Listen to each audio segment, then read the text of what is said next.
The enemies of endurance, tanaw na to. We must not be deterred by the lack of immediate results.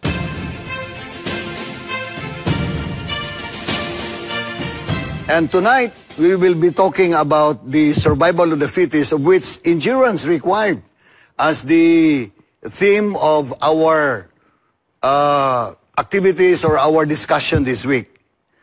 Our text is found in the 24 of Matthew, chapter 24 of Matthew, verse 13. But the one that endures to the end will be saved. But before that, let's have our prayer first. Let's bow our heads. We love you, Lord, and we thank you that tonight, in this Vespers program, we can come together before the throne of grace. We'll be talking about endurance, Lord, persistence in life.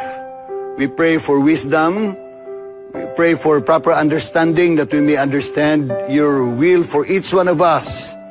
As we travel in this life's journey, we know that endurance is really required, believing on your plans in our lives, which is really perfect, and that soon and very soon we will be together in that heavenly home together with you throughout eternity.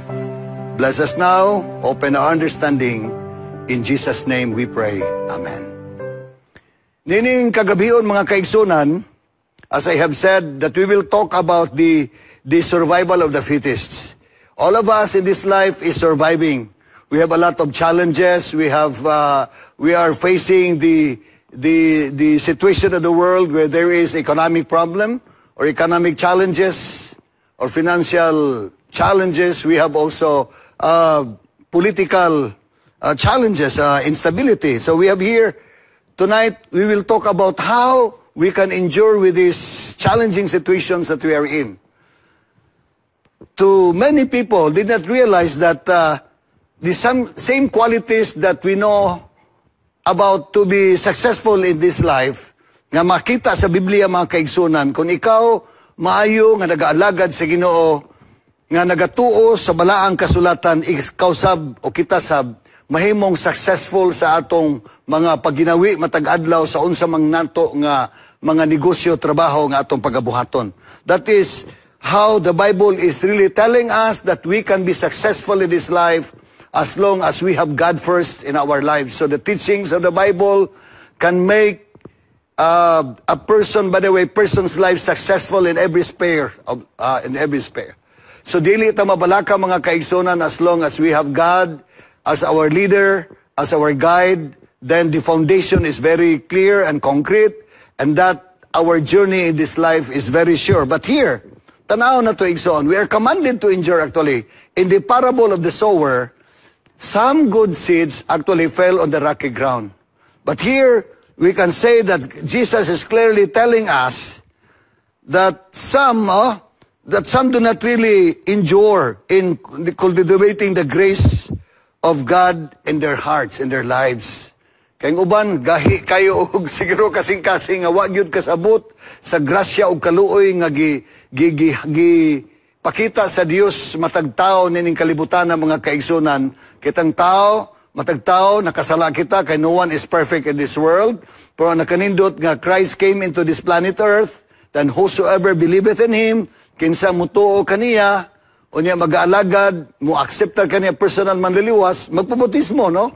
Accepting Him as our personal Savior, certainly, sigurado, na kita kabahin sa dakong pamilya sa Ginoo sa tibuok universo mga kaigsunan. Surely we will be with Him throughout eternity. But dunay uban lagi nga wala kasabot nga ang grasya o kaluoy sa Ginoo gitanyag, matagtakna, matag minuto sa atong kinabuhi. Si Judas igsoon gave up, and he gave up on Jesus, ang iyang teacher, iyang rabbi.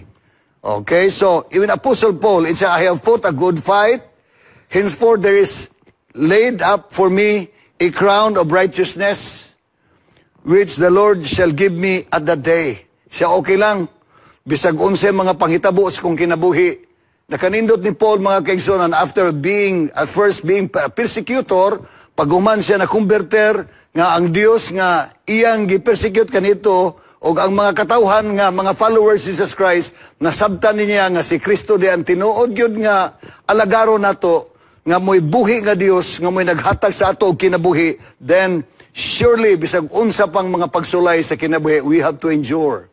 We have to persist in this life. Now, let us talk about inspiration and perspiration. Most people owe more to endurance and persistence than to any other factor. Nakaila ba mo ni Demosthenes? If you mention this name, Demosthenes, what is the thing that immediately pops into our mind? So we can see here that this man is known as a Greek orator. Pero, sultihan tamo mga kaigsunan, kini si Demosthenes, he is a pathologic and physiologic stammerer. May handicap siya. Pero ang nakanindot sa iya, kaya ang iyang kulang sa iyang kinabuhi, his affection does not really hinder him to go on in this life, but of course, naka-affect sa iyang entire inheritance. Because he was called in one time dito sa court to defend himself against his neighbor nga nag-claim sa iyang inheritance. But unfortunately, tungod kay nga man siya, handicap siya, stammerer, nga he cannot explain well, ang judge mura og napulaan og paminaw sa iya, og giingnan siya nga, Demosthenes, hunong na lang, I think you are not the rightful owner of this property. And, of course, the property was awarded to his neighbor. So because of that, na-challenge si Demosthenes, mga kaigsunan. He went to the beach and placed pebbles in his mouth. Unya, so that he may be able to enunciate or speak clearly. Igsoon. And he did it every day, every week, the month after month. Nakita ni mo nga, kada adlaw, balik-balik niya, kada simana, hantod, kada bulan, walay undang ang iyang practice, pagbutang og bato siyang baba until this Greek orator, this Greek and great orator, Demosthenes, practice all of these activities in his life until the name Demosthenes became synonymous with eloquence. Wala mo undang si Demosthenes. Tungod kay he believes in persistence and endurance in his life, then we become successful. Kita gyud malampuson sa atong kinabuhi, kay kinilagi lumba man mga kaigsunan og daghang mga tanghaga, mga pagsulay, mga paghitabo nga atong maagian sa atong kinabuhi, but we should certainly believe that God is not closing His eyes, is always watching over us. Unya, ang iyang gusto igsoon nga bisan sa mga pagsulay, kamauta mo bugno o magsalig kaniya nga the end of this journey is after all victory.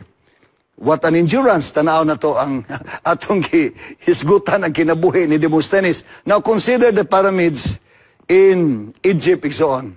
Kita nimo file of big rocks and big rocks nga gislice, gikuha gikan sa mga mountains. I had the opportunity to go to the Great Wall of China. Nakabisita ko igsoon mga about 25 years ago. Kuy, gipangutano nako ang tourist guide og unsa man ni tagpila man ni kakilo ning mga stones, mga rocks din nga gipang-file. Uy, ang uban di 10 tons, ang uban 5 tons, unya gikuha sa lagyo. Kayo nga bukid o bungtod, gislice nila, gifile nila. Remember, this is about 21,000 kilometers long, na the only structure nga makita sa bulan, kining Great Wall of China. Nahimo ni mga kaigsunan lagi, kay nahadlok sila kaniadto silang neighbor, nga ilara pong kaliwat ang mga Mongolians. Karon amigo naman. Yet this is another history of what? Another example of what we call endurance. Daghan ang mga Chino, mga Chinese, nga nangamatay igsoon, naggugol silang kinabuhi, naghatag silang kinabuhi, alang sa paputiktar sa ilang nasod sa China. Unya, makita nimo nga, pagkanindot yun, united sila tanan, o nakahimo sila ng gitawag Great Wall of China. Doon ay istorya sa usa ka bata, nga estudyante dito sa US. Naanad man sila dito nga naagay fire place dito sa ilang room Unya kini siya kay bata, 8 years old siya. Di siya nga, ma'am, pwede ba kay duol raman ang among eskwelahan, ang among balay dinhi sa atong eskwelahan, pwede ba nga ako nalay mo pasigaan ang atong fireplace sa atong school? Siya, sige, ingon ang ilang maestra. Mga kaigsunan, wala kabalo si Glenn nga anang gabi samtang nga naggilimpyuhan ang inang room, ang janitor, instead of putting dito sa galon para pagpasiga na niya o kanang ordinaryo nga gas ang nabutang gasolina.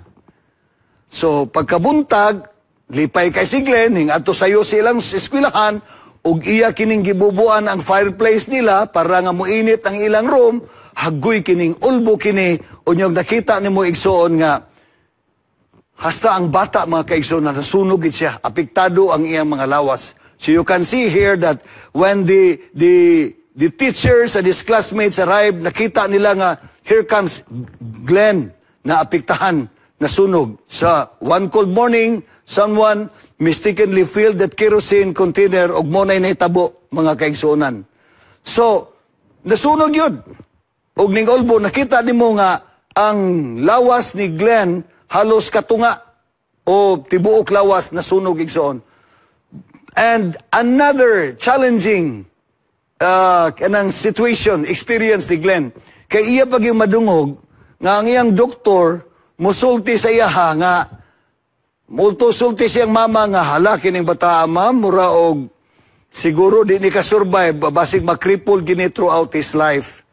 Pero hapit na gid mo siyagit si Glenn, no.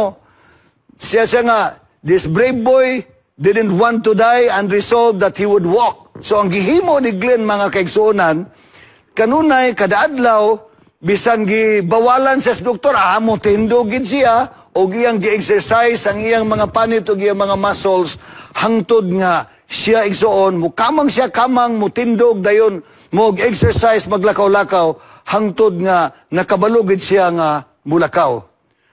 In February 1834, sa New York City sa Madison Square Garden, kining ginganlan og ang iyang nickname Kansas Flyer.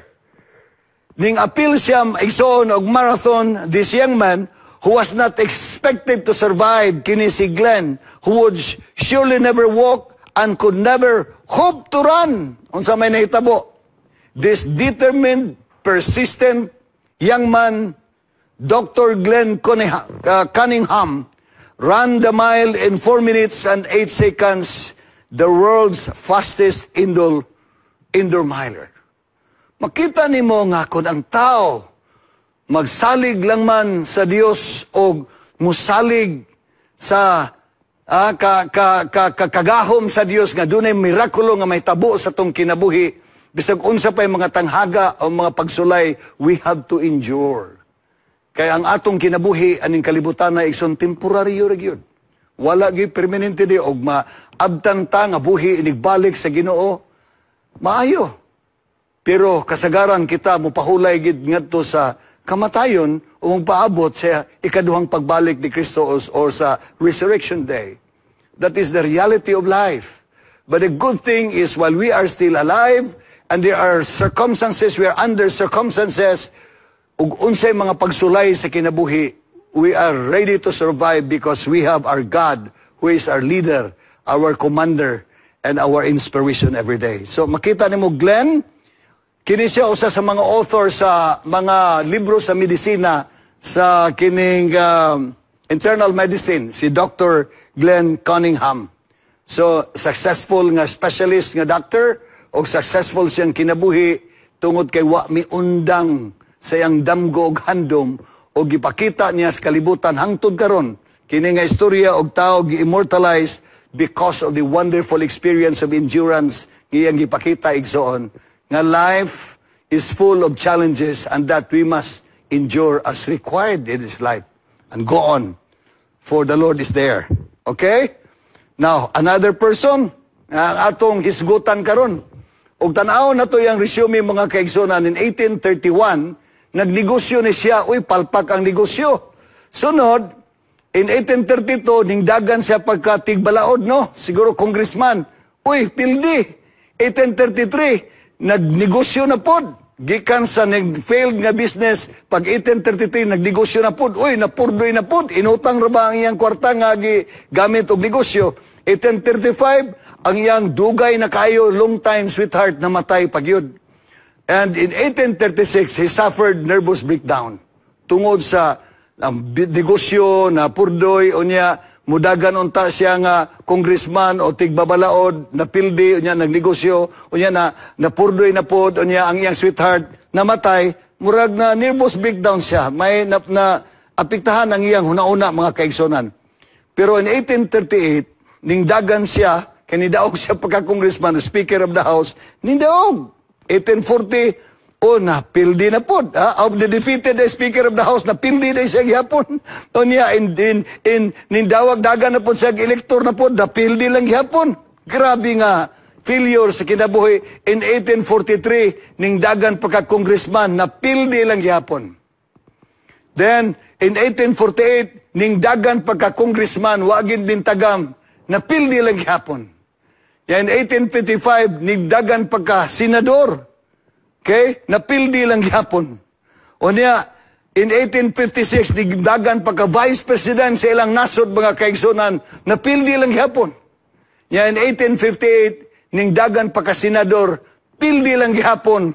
Pero pag 1860 mga kaigsunan, ningdagan pagka Presidente sa Amerika, kinsa man siya, ningdagan siya igsoon, o ningdaog ingon nga Presidente sa United States o America.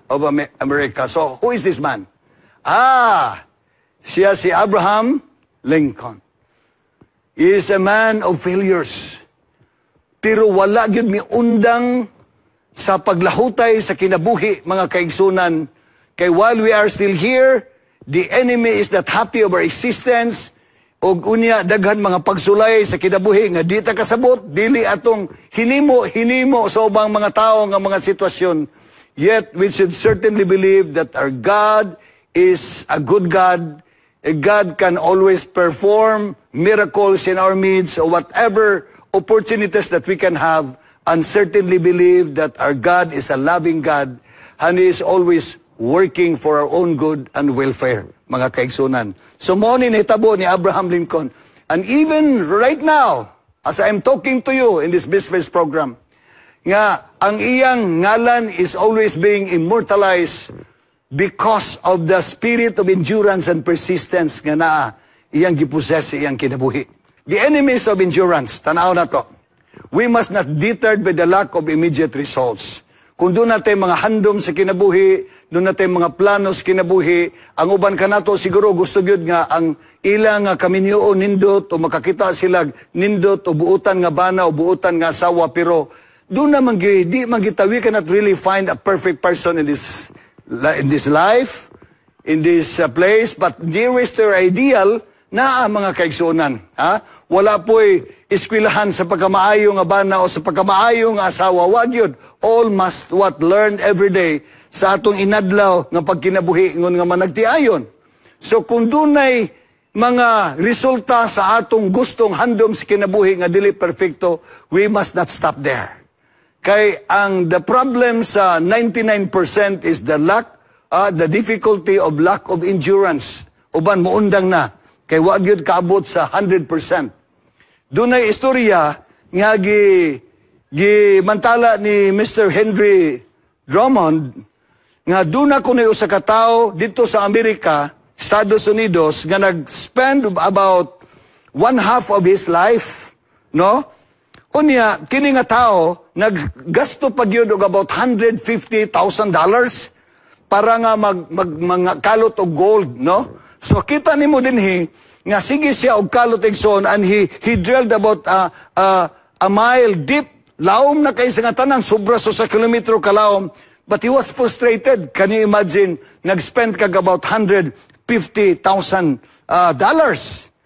And because of his frustration, iyang gibaligya siyang amigo nga tapad pod nga nagkalot pod siya nga ako lang ninimo ibaligya diri. Tanawa mga kaigsuonan. Ang tao ning uli sa ilaha dito sa southern part of California, pero ang tao nga iyang gibaligyaan perting datua. Kay ning kalot lang og about 1 yard lang. 1 yard lang yun, tanawa. The next man dug 1 yard farther and struck gold. Kita nimo? Nga ang tao, mulahutay lang mga kaigsunan, mahatagan gyud og reward. Award. In this life, we need to struggle. In this life, we need to work hard. Ako ginakita ang giya sa Ginoo sa akong kinabuhi, mga kaigsunan. I was a working student sa high school, about 6 years. College, almost 8 years.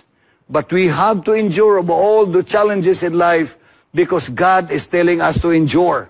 Because those who endure at in the end will be rewarded. Now, then we must not deferred by the major setbacks along the way. Doon ay mga financial reverses, doon ay mga health problems, doon ay mga natural disasters. And many people, when they encounter such difficulties and see their progress diminish, simply give up, igsoon. Kita nimo? Pero tanawa ni si Eric Wehmeyer. He was born in September 23, 1866. Pero doon na siya problema igsoon sa iyang panglawas. 15 months siya old, gidiagnose siya juvenile retinoschisis. He cannot see, totally blind yun siya, the age of 13. Pero tanawa ra kung sa iyang na-accomplish. Double major pa sa English of Communication na iyang nahuman sa kinabuhi. Unya, nahimo siya nga kining naka-masters po siya sa education dito sa Lesley University in 1993. Unya, nahimo siyang usa ka author, usa ka activists, usa ka motivational speaker. Can you imagine? Kini nga tao iso nahimo nga inspiration sa atong kinabuhi tungod kay bisag dili siya kakita. Buta siya. But he continued to do what the normal people is doing because he believed on persistence and endurance. Og the only person nga nakasaka sa pinakataas nga mga summit sa tibuok kalibutan igsoon, kini si Eric Wehmeyer. No? Sa Mount Everest, iyan na nasaka igsoon.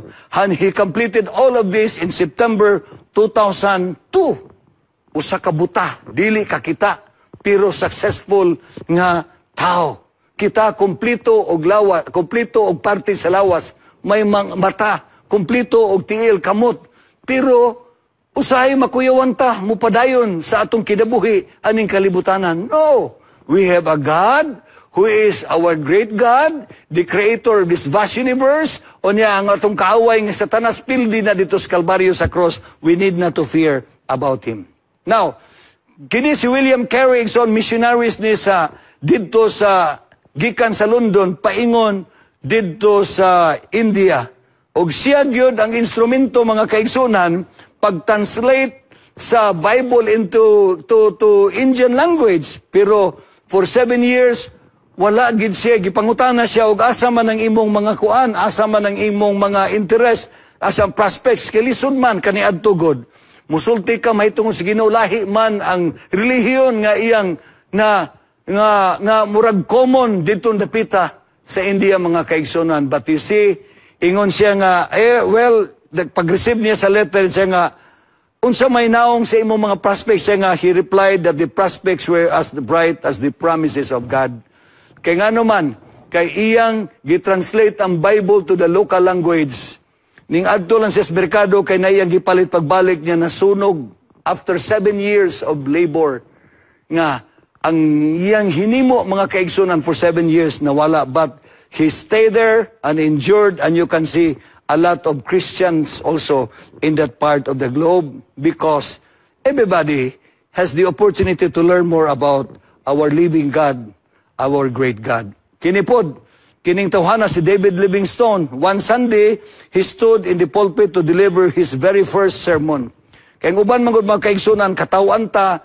I remember one time when I stood in the pulpit also nga, wala po ko paparehay nga ni ba nga, wala ko kalimot ko kung say akong dapat isulti dito sa pulpit. I was din young at the time, but this one, he was young and asked to deliver his sermon, his speech right there in front of many people sa church. Pero nakalimot po din siya. Kalimot kay bata palagi. Then with red face and trembling hands, he sat down in utter humiliation. Lingkod na lang siya.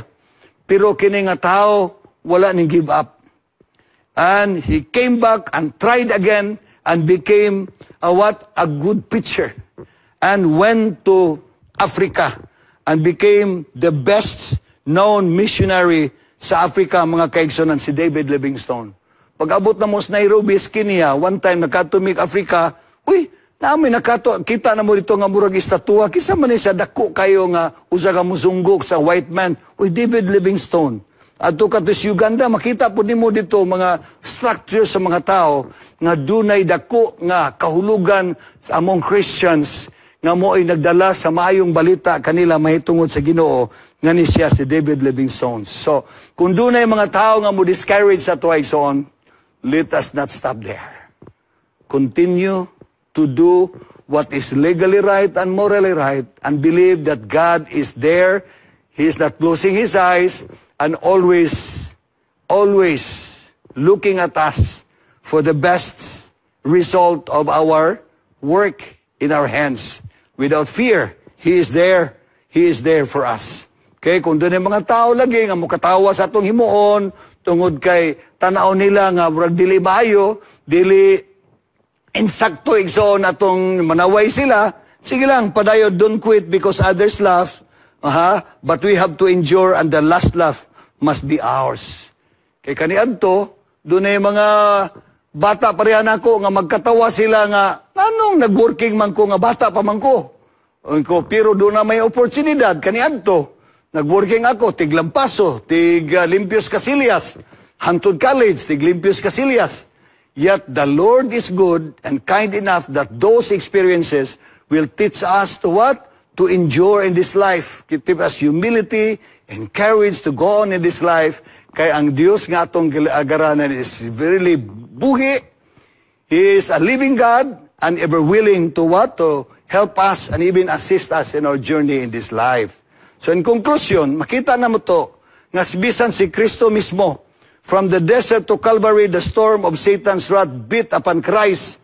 He was also what? He was a champion of endurance, mga kaigsunan. From Savior, the Savior from the place where the enemies are, the Savior ceased as the midnight in Gethsemane, and was what? Was dragged to and fro from palace to judgment hall, arraigned twice before the priest, twice before the Sanhedrin, twice before Pilate, and once before Herod, mocked, scourged, condemned, and led out to be crucified, bearing the heavy burden of the cross. Tanawa mga kaigsunan, a champion of what? A champion of endurance, our great lover igsoon. But He endured everything to save the one lost sheep. It could be you and me. He will save man at any cost to Himself. He accepts the what? The baptism of blood, that through Him, perishing millions may gain eternal life, according to Mrs. Ellen G. White, Desire of Ages.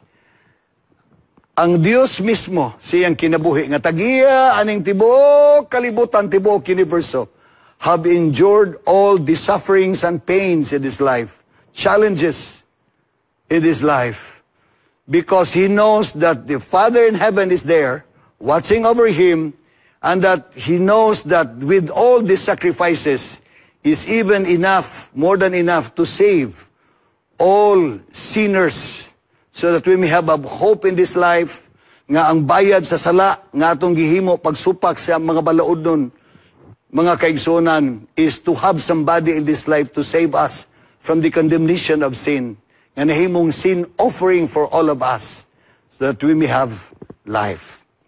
So, let us remember, in conclusion, that let's run with perseverance the race marked out for us according to Hebrews 12, 1 and 2.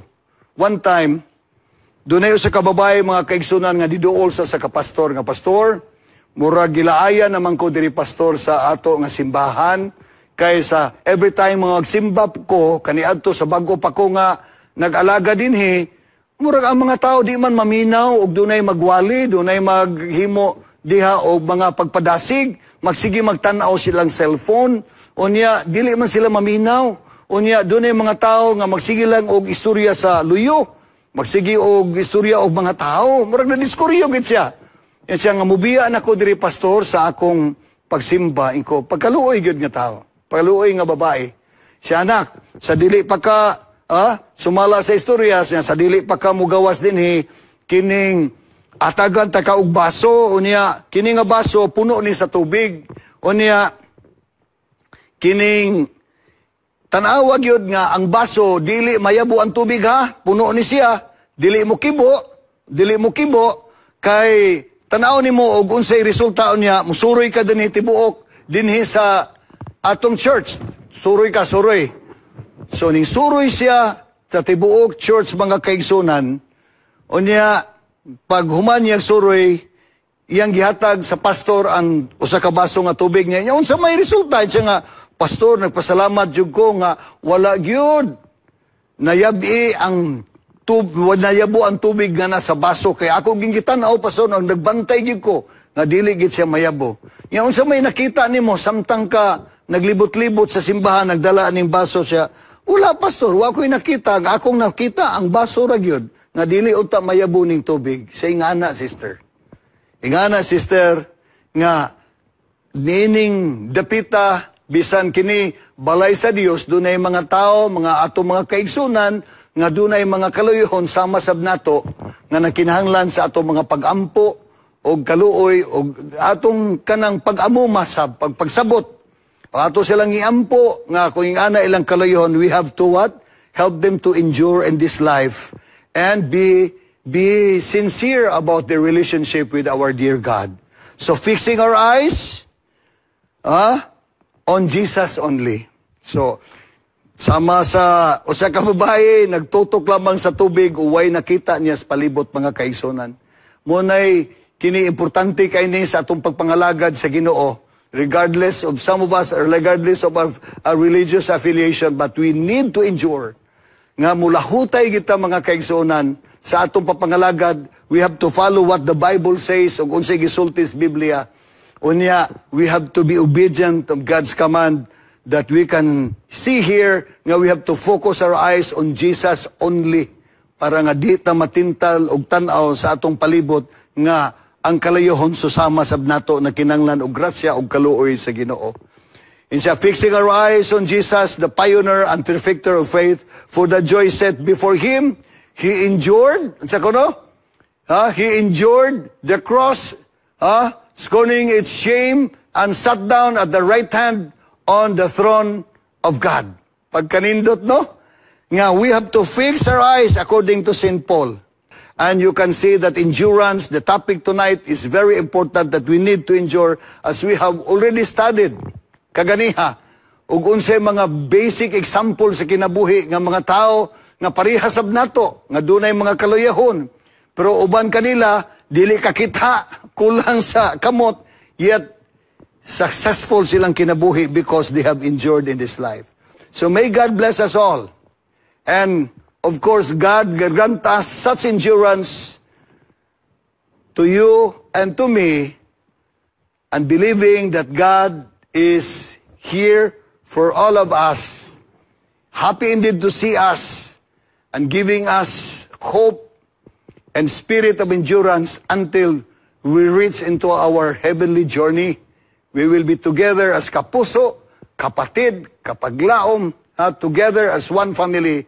We'll be neighbors in heaven then as we endure in this life. The Lord continue to bless us. Let us now bow our heads for prayer. Almighty God, what a wonderful night that you have unfolded unto us once again. The opportunity of learning your writings, love letters for all of us based on biblical account, O Lord. And we thank you, Lord. Salamat Ginoo.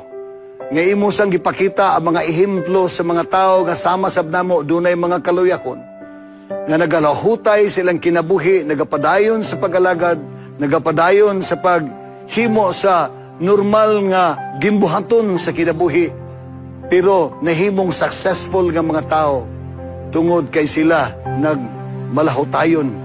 They endured and persist in this life, believing that you are the source of all power and everything, and nothing is impossible with you, Lord.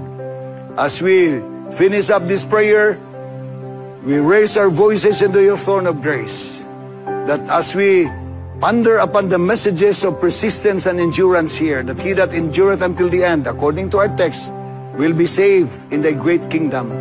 And certainly, this spirit of persistence and endurance should be possessed in our hearts right now, and continue to inspire us, Lord, from this day and onwards, believing that there is great certainty of our journey in this life because of you, Lord. You want us to be the mighty instruments of your grace and mercies in these last days. We need you, Lord, and we need your comfort. We need your spirit to inspire us every day so that we may persist and endure until the end. Thank you, Lord, for hearing and answering our prayers. In Jesus' name we pray. Amen.